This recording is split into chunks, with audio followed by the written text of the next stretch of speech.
Assalamualaikum warahmatullahi wabarakatuh. Perkenalkan, nama saya Kartika Wulandini. Saya akan membacakan jawaban pertanyaan dari tugas belajar di luar kelas hari ketiga. Yang pertama, pertanyaan mengenai job description motivator pada kegiatan insidentil. Pertanyaan pertama adalah, apa yang harus dilakukan motivator apabila ada murid yang tidak mau masuk kelas? Membujuk anak dengan cara bermain atau melakukan hal yang lain yang menyenangkan agar anak mau masuk kelas. Pertanyaan yang kedua adalah, apa yang harus dilakukan motivator apabila ada murid yang menangis? Menghibur anak agar anak ceria kembali dan mengajaknya bermain sambil belajar. Pertanyaan yang ketiga, apa yang harus dilakukan motivator apabila ada murid yang mengganggu murid lain? Mengalihkan perhatian anak tersebut kepada hal yang lain agar tidak lagi mengganggu murid. Pertanyaan yang keempat, apa yang harus dilakukan motivator apabila ada murid yang melamun? Bertanya apa yang sedang difikirkan, kemudian mengajaknya bermain sambil belajar agar tidak melamun kembali. Pertanyaan yang selanjutnya, apa saja tugas yang harus dilakukan motivator secara periodik setiap minggu? Melakukan evaluasi sesuai level dan membuat laporan tentang masalah yang timbul selama proses belajar. Pertanyaan selanjutnya, apa saja tugas rutin yang harus selalu dilakukan oleh motivator setiap hari? Memastikan kelas dalam keadaan bersih dan rapi, bahan belajar tersedia dengan lengkap, dan mengisi absen anak.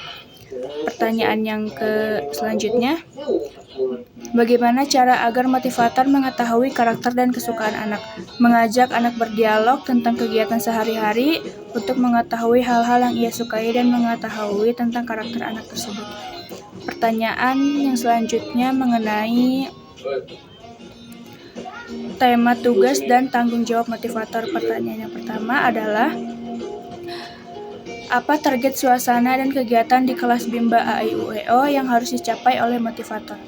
Pastikan suasana kelas selalu menyenangkan dan nyaman. Pertanyaan selanjutnya, bagaimana cara motivator mencapai target atau tugas di kelas Bimba AIUEO? Pastikan menciptakan suasana belajar yang menyenangkan, memberikan materi belajar yang sesuai dengan kemampuan dan kemauan anak. Pertanyaan selanjutnya, apa tanggung jawab utama motivator Bimba? Menjadi pembelajar yang memiliki sikap peduli untuk berbuat baik, jujur, disiplin, bertanggung jawab, dan lemah lembut. Pertanyaan selanjutnya mengenai tanggung jawab motivator di kelas. Pertanyaan pertama, apa yang harus dilakukan motivator untuk menjadikan suasana di kelas aman? Pastikan semua stok kontak dan saklar yang dapat dijangkau anak harus tertutup, tidak ada benda tajam dan tidak ada binatang atau serangga yang berbahaya.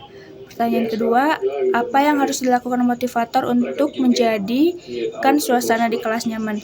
Sirkulasi udara harus baik, motivator menyayangi murid dan kemauan belajar harus sesuai dengan kemauan anak. Pertanyaan yang ketiga, apa saja yang harus dilakukan motivator dalam mengasihi dan menyayangi murid? Harus menerapkan 5S dan juga tidak boleh pilih kasih terhadap murid yang lain. Pertanyaan selanjutnya, apa yang harus dilakukan motivator untuk menjadikan kegiatan belajar sambil bermain menyenangkan? Motivator harus memvariasikan kegiatan bermain sambil belajar. Yang kelima, apa yang harus dilakukan motivator untuk memastikan anak melakukan kegiatan yang berhubungan dengan minat belajar?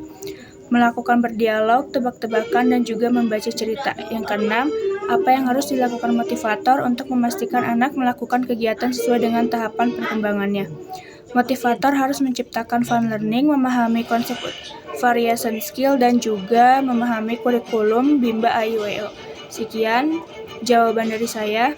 Terima kasih.